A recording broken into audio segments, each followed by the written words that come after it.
Hi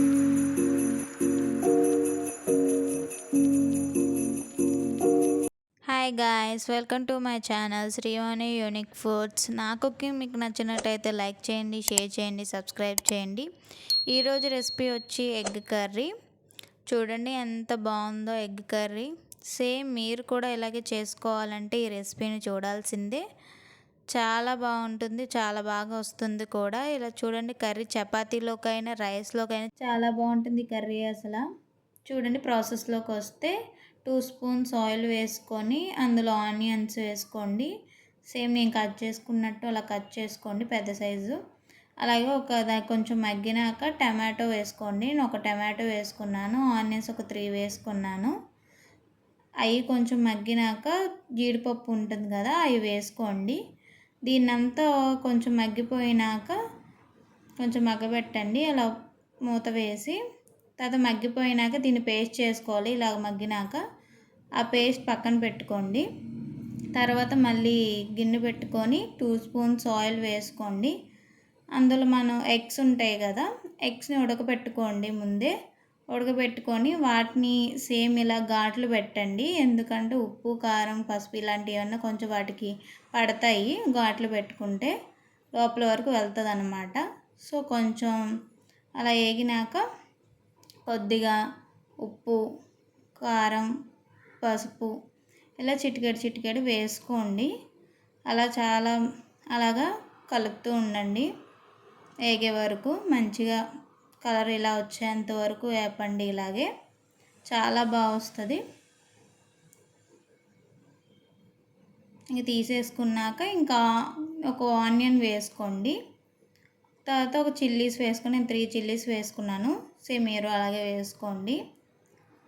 దాని తర్వాత అల్లం వెల్లుల్లి పేస్ట్ ఒక స్పూన్ వేసాను.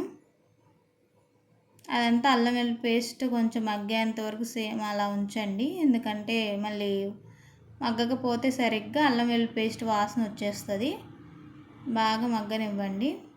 ఇప్పుడు దానిలోకి మనం ముందుగా పేస్ట్ చేసుకున్న టమాటో, ఆనియన్, జీడిపప్పుని దాన్ని పేస్ట్ వేసేయండి. అది బాగా కలుపుకోండి. బాగా కలపండి, ఎందుకంటే అడుగు పట్టేస్తుంది. మధ్యలో మూత పెట్టుకొని కొంచెం మగ్గనిచ్చినాక బాగా కలుపుకోండి.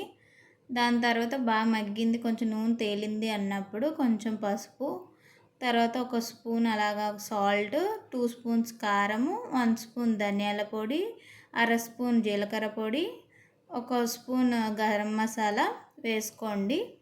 అన్ని మసాలా వేసుకున్నాక కలుపుకోండి. మూత పెట్టుకోండి. మగ్గినాక చూడండి ఎలా ఉందో, సేమ్ అలా చేసుకోండి. సరే ఆయిల్ తేలిపోయింది, మగ్గిపోయింది అన్నప్పుడు ఇంక ఎగ్స్ వేసేసుకోండి. ఎగ్స్ వేసేసుకొని కలిపేసుకున్నాక ఇంక వాటర్ పోసుకోవడమే. నాకు తగినంత వాటర్ నేను సరిపడా వేసుకున్నాను. సేమ్ మీరు కూడా అలాగే వేసుకోండి మీ తగినంత. కర్రీ బాగా రావడానికి కోసం కొంచెం ఎక్కువ వేసుకోవద్దు, కొంచెం వేసుకోండి సరిపోతుంది. నేను సాల్ట్ చూసుకుంటున్నాను సరిపోయిందా లేదా అని, మీరు అలాగే చెక్ చేసుకోండి. నాకైతే సాల్ట్ సరిపోయింది. మీకు సాల్ట్ ఒకవేళ సరిపోకపోతే ఈ మధ్యలో మీరు వేసేసుకోవచ్చు సాల్ట్. మీరు తగినంత వేసుకోండి. ఇంకా అయిపోయింది కర్రీ అన్నప్పుడు చూడండి ఎలా ఉడుకుతుందో. ఇంకా అలా అయిపోయింది అన్నప్పుడు 5 మినిట్స్ ముందు కొత్తిమీర వేసుకోండి. వేసుకొని ఒక 5 మినిట్స్ అలా ఉంచగా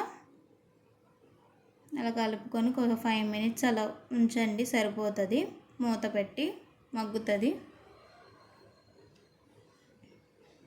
చూసారా ఎంత బాగుందో, మగ్గిపోయింది. ఇంక మన ఎగ్ కర్రీ రెడీ అయిపోయింది.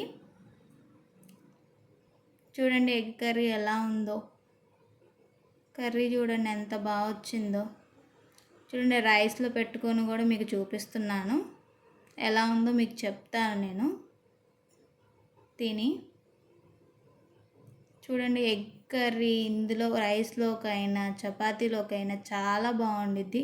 ఖచ్చితంగా ఈ విధంగా మీరు కూడా ట్రై చేస్తారనుకుంటున్నాను. ఖచ్చితంగా ట్రై చేయండి, బాగా వస్తుంది. చపాతీలోకైనా ఇంకా బాగుండిద్ది, చపాతీలోకి అయితే రైస్లో కన్నా.